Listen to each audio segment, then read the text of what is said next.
और अब देखते हैं खबरें विस्तार से। देश भर में आज से अनलॉक 2 के नियम लागू होंगे। केंद्र की गाइडलाइन के मुताबिक school, college, coaching, metro rail, cinema, gym सहित धार्मिक समारोह पर 31 जुलाई तक रोक रहेगी। हालांकि गहलोत सरकार ने ग्रामीण क्षेत्रों में श्रद्धालुओं की सीमित संख्या वाले धार्मिक स्थलों को आज से खोलने की अनुमति दे दी है।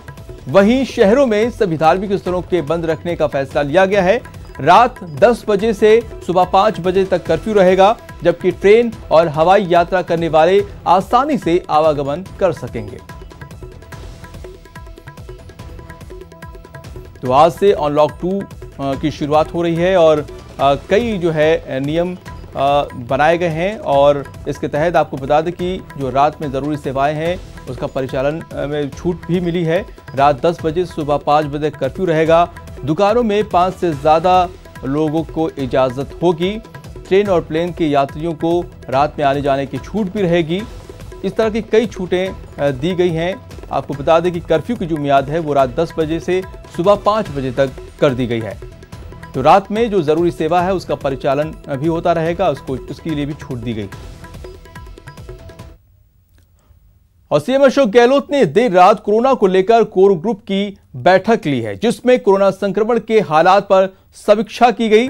उन्होंने अफसरों से अपील की है कि कोरोना संक्रमण को पहले की तरह ही गंभीरता से लें और किसी तरह की लापरवाही न बरतें। साथ ही सीएम ने कहा कि जिन जिलों में पॉजिटिव केस ज्यादा हैं वहां विशेष सतर्कता बरती जाए।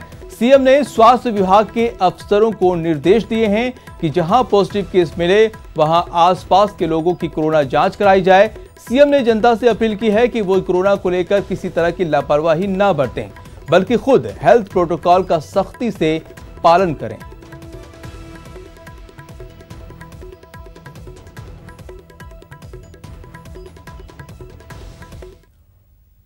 और प्रदेश के गरीब परिवारों को आज से 1 रुपए के किलो की दर से गेहूं मिलेगा। ये सौगात सीएम अशोक गहलोत ने दी है। इसका फायदा बीपीएल और अंत्योदय परिवारों को मिलेगा। कोरोना समीक्षा बैठक में सीएम ने कहा कि केंद्र सरकार की ओर से खाद्य सुरक्षा योजना में कवर हो रहे परिवारों को मुफ्त 5 किलो अनाज उपलब्ध करवाया जा रहा है, जिसमें प्रदेश सरकार 1 रुपए प्रति किलो के हिसाब से सब्सिडी उपलब्ध कराएगी। साथ ही सीएम अशोक गहलोत ने प्रदेश के सभी सांसदों से अपील की है कि वो किसानों को उनकी उपज का सही मूल्य दिलाने के लिए केंद्र से मांग करें और एमएसपी पर खरीद की सीमा 25 से बढ़ाकर 50% की जाए।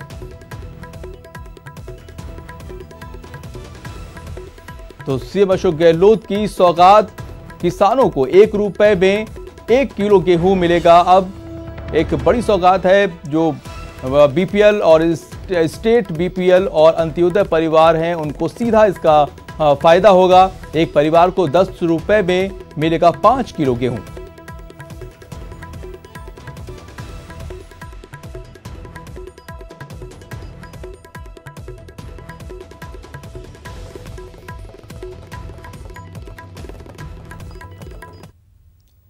चलिए बढ़ते हैं अगली खबर पर। कोरोना जागरूकता अभियान को लेकर आज CM Ashok Gehlot video conferencing करेंगे। ये वीडियो कॉन्फ्रेंसिंग दोपहर 1 बजे से शुरू होगी। इसमें सभी मंत्री, प्रभारी सचिव, collector, SP, SDM, CMHO, PRO के साथ उपखंड और तहसील स्तर के अन्य अधिकारी भी शामिल होंगे।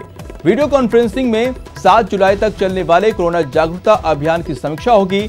कोरोना जागरूकता अभियान को और धारदार बनाने पर भी चर्चा होगी। तो कोरोना संक्रमण को रोकने के लिए सीएम अशोक गहलोत लगातार एक्शन में है और इसको लेकर आज फिर से एक वीडियो कॉन्फ्रेंस करने जा रहे हैं। 7 जुलाई तक चलने वाले अभियान पर महामंथन होगा। किस तरह से और ज्यादा धारदार इसको बनाया जाए उसको लेकर चर्चा होगी। मरुद्रा में बेकाबू कोरोना की रफ्तार बढ़ती जा रही है और पॉजिटिव केस की जो संख्या है वो 18,000 के पार पहुंच गई है।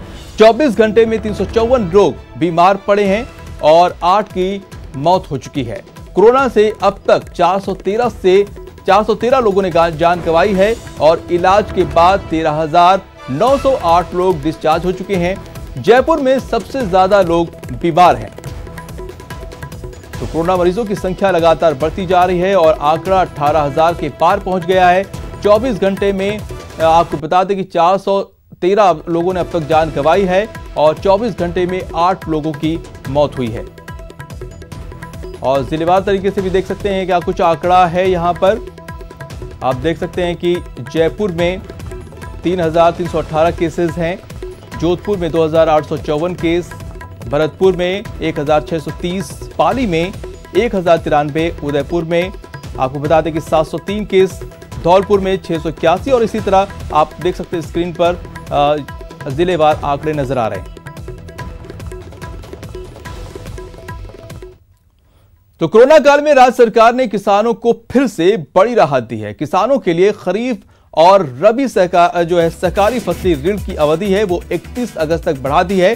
सरकार के इस फैसले से प्रदेश के लाखों किसानों को इसका सीधा फायदा होगा। किसानों को खरीफ सीजन के लिए फसली ऋण 31 मार्च तक चुकाना होता है, लेकिन पहले इसे बढ़ाकर 30 जून किया गया था और अब इसकी अवधि जो है बढ़ाकर 31 अगस्त तक कर दी गई है। सहकारिता मंत्री उदयलाल आंजना ने कहा है कि कोरोना महामारी को देखते हुए ऋण वसूली की तिथि बढ़ाने का फैसला किया गया है।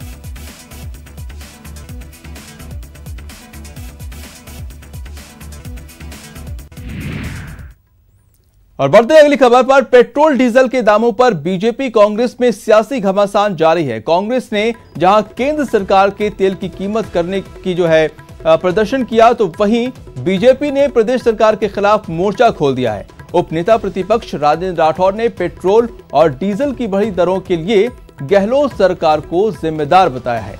उन्होंने कहा है कि पेट्रोल और डीजल पर प्रदेश सरकार नौटंकी कर रही है, जबकि सरकार खुद 30 से 22% वैट वसूल रही है।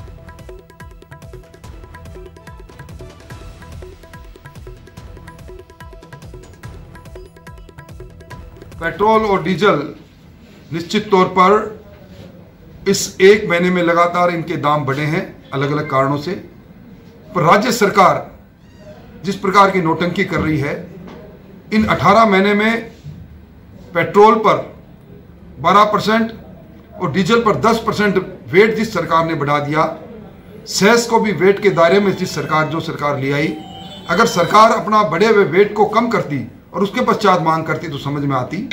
आज 1 लीटर पर 20 रुपए से लेकर 30 रुपए पर पेट्रोल और डीजल में वेट और सेस की राशि राज्य सरकार ले रही है, इसको कम करें। इस वक्त जयपुर से बड़ी खबर आ रही है, प्रदेश की चिकित्सा सुविधाओं में बढ़ोतरी होगी। सीएम अशोक गहलोत आज डिजिटल लॉन्चिंग करेंगे। 94 चिकित्सा भवनों का लोकार्पण और 14 भवनों का शिलान्यास होगा। सीएमआर से दोपहर 12 बजे डिजिटल लॉन्चिंग की जाएगी। तो बड़ी खबर इस वक्त जयपुर से, जहां पर आपको बता दें कि जो चिकित्सा सुविधाएं हैं उसमें बढ़ोतरी की जाएगी। CM Ashok Gehlot digital launching करेंगे आज। 94 चिकित्सा भवनों का लोकार्पण होगा और 14 भवनों का शिलान्यास भी होगा। सीएमआर से दोपहर 12 बजे CM Ashok Gehlot digital launching करेंगे।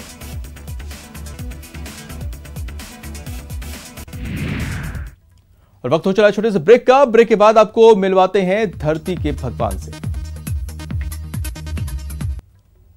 ब्रेक के बाद आपका स्वागत है। चूरू में नसबंदी कैंप के दौरान बड़ी लापरवाही सामने आई है, जहां ऑपरेशन के बाद महिला की मौत हो गई है। आरोप है कि डॉक्टरों ने प्रसूता के शरीर में कम खून होने के बाद भी उसका ऑपरेशन कर डाला, जिसके बाद महिला की हालत बिगड़ गई और उसके बाद उसे जिला अस्पताल में भर्ती कराया गया, लेकिन तब तक महिला की मौत हो गई।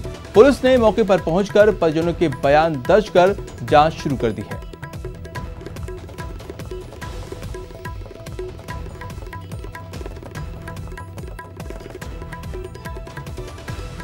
तो चूरू में एक बड़ी लापरवाही सामने आई है। ये सरदार सर आया था, वहाँ अभियान चल रहा था और ऑपरेशन 3:30 पर हो गया। 3:30 पर ऑपरेशन होने के बावजूद ऑपरेशन कोई गलत मामले से हो गया और फिर ब्लड बहुत फालतू हो गया था। फिर उसने वो डॉक्टरों ने बोला कि वहाँ से रेफर कर दिया चूरू को। चूरू आने के बाद 15 मिनट बाद में ये खत्म हो गई। बढ़ते अगली खबर पर, प्रदेश के बहुचर्चित राजगढ़ से आए विष्णुदत्त बिश्नोई खुदकुशी मामले में सीबीआई टीम ने केस हिस्ट्री को खंगाला है और माना जा रहा है कि सीबीआई जांच आज या कल मौका वारदात पर जा सकती है। फिलहाल सीबीआई ने चुरू सर्किट हाउस में अस्थायी ऑफिस बनाया हुआ है। बता दें कि 23 मई को राजगढ़ थानाधिकारी विष्णुदत्त बिश्नोई का शव उनके सरकारी आवास में फांसी के फंदे से झूलता मिला था। शव के पास से 2 सुसाइड नोट मिलने के बाद सोशल मीडिया से सड़क तक विरोध प्रदर्शन हुआ था और सांसद राहुल कसवा, उपनेता प्रतिपक्ष राजेंद्र राठौर, बसपा नेता मनोज न्यांगली धरने पर बैठे थे। परिजनों की शिकायत पर राजगढ़ थाने में 24 मई को आईपीसी की धारा 306 के तहत मामला दर्ज किया गया था।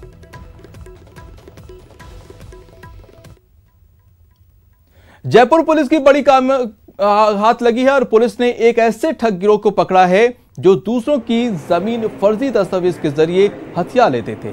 गिरफ्त में आए गिरोह के पास से प्लॉट के कागजात, जमीन मालिक का जो फर्जी आधार कार्ड है उसे और जेडीए का फर्जी मुहर भी बरामद किया है। आरोपी के माने तो इस ठगी में जेडीए के अधिकारी और कर्मचारी भी शामिल हैं। पुलिस पूरे मामले की गहनता से जांच कर रही है।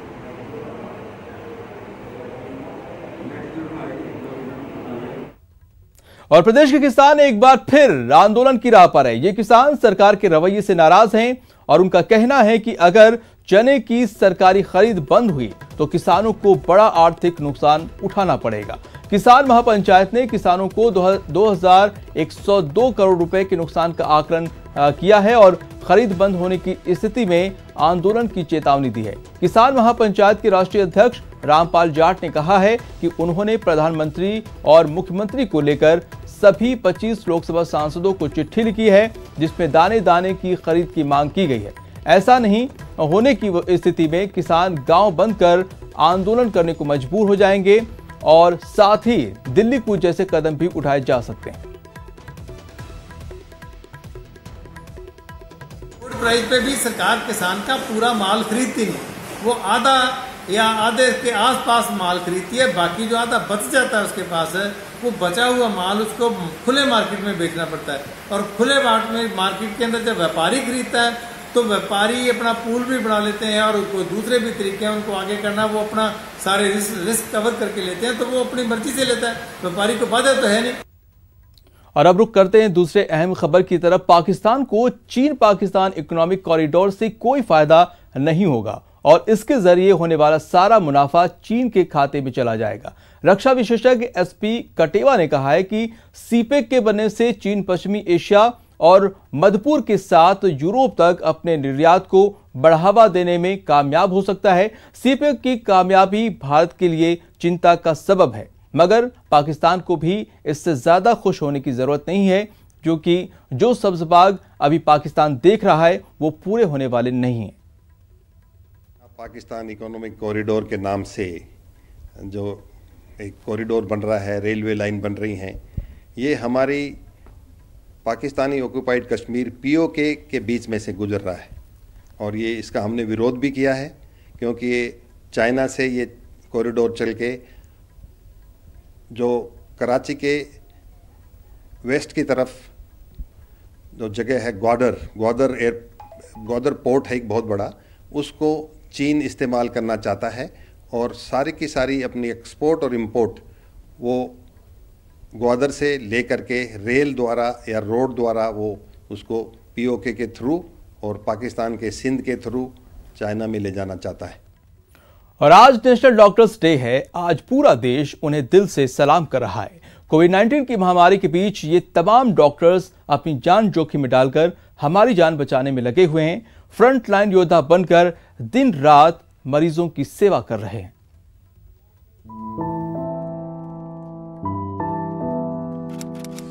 तो नफ्स पकड़कर मर्ज जान लेता है, बुझती जिंदगी में जान डाल देता है।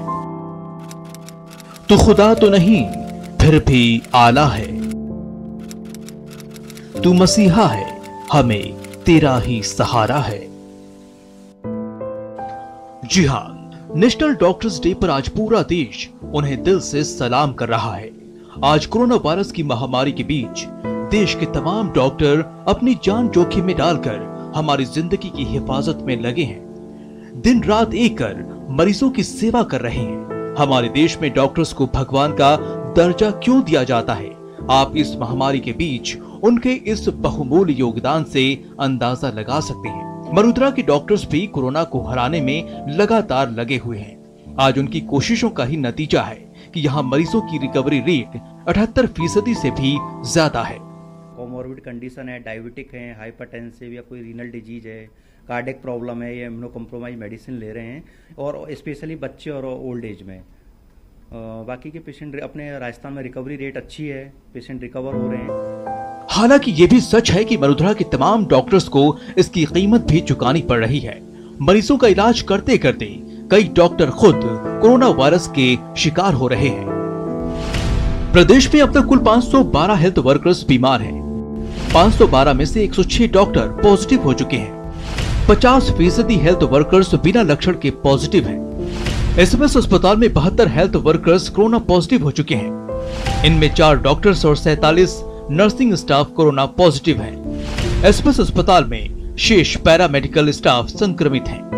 पूरे राजस्थान के आंकड़े देखें तो सबसे ज्यादा डॉक्टर जयपुर, जोधपुर, पाली, भीलवाड़ा, उदयपुर, भरतपुर और बीकानेर में संक्रमित हुए हैं और इन जिलों में लगातार मरीजों की संख्या भी बढ़ रही है। इस बीच कई डॉक्टर्स को लोगों के गुस्से का सामना भी करना पड़ा है। पब्लिक से यही है कि डॉक्टर्स के प्रति सम्मान बनाए रखें। जो आए दिन सुनने में आता है कि लड़ाई झगड़े हो रहे हैं या कि डॉक्टर्स से मारापीटी होती है या कुछ संकीर्ण मानसिकता वाले जो सामाजिक प्राणी हैं वो डॉक्टर्स और डॉक्टर्स के परिवार के साथ अच्छा व्यवहार नहीं करते। इस कोरोना काल में भी, कि कोरोना काल में संक्रमण होने के बावजूद भी वो डॉक्टर्स को अपनी सोसाइटी में प्रवेश नहीं करने दे रहे हैं। तो इस संकीर्ण मानसिकता से हमें बचना चाहिए। नेशनल डॉक्टर्स डे हर साल देश के महान चिकित्सक और पश्चिम बंगाल के दूसरे मुख्यमंत्री डॉक्टर विधान चंद्र रॉय की याद में मनाया जाता है। इसकी शुरुआत 1991 में हुई थी। अब ये दिन देश के तमाम डॉक्टर्स के सम्मान में समर्पित कर दिया गया है। इन दिनों कोविड-19 के खिलाफ जंग में जो भी डॉक्टर और हेल्थ वर्कर्स लगे हुए हैं उन्हें न्यूज 18 भी सलाम करता है। सचिन शर्मा, न्यूज 18 राजस्थान, जयपुर। तो ऐसे ही कुछ धरती के भगवान दौसा में भी हैं जिन्होंने कोरोना काल में पूरी शिद्दत से अपने फर्ज को निभा रहे हैं। शुरुआत में तो इन्हें भी डर लग रहा था, लेकिन इन्होंने फर्ज को जिंदगी से बड़ा समझा। आप भी इनकी बात को गौर से सुनिए। पहले तो मैं अपने सभी डॉक्टर साथियों को डॉक्टर्स दिवस की हार्दिक शुभकामनाएं देना चाहता हूं। और दूसरा कि जैसे आप सब लोगों को पता है कि कोरोना वैश्विक महामारी का दौर चल रहा है, तो हम सब डॉक्टर संकल्प करें कि जब तक इस बीमारी को जड़ से नहीं मिटा पाएंगे या इसका अंत नहीं होगा, तब तक मरीजों की सेवा और जो सेवा भाव है उसके साथ लोगों की सेवा करते रहे। वर्तमान में जो कोविड-19 महामारी का दौर चल रहा है, मेरे सभी साथी दिन रात मेहनत कर रहे हैं और गत पूरे विश्व में महामारी का हमारे साथी डॉक्टर लड़ रहे हैं और उसमें कई साथियों ने हमारे जान गंवाई। हमारे सभी चिकित्सकों को कर्तव्य निष्ठा के साथ में पूर्ण रह के अपन कार्य कर रहे हैं और करते रहेंगे और इससे पूर्ण जो छुटकारा पाना है, लड़ाई लड़नी है। तो फिलहाल इस बुलेटिन में इतना ही। नमस्कार।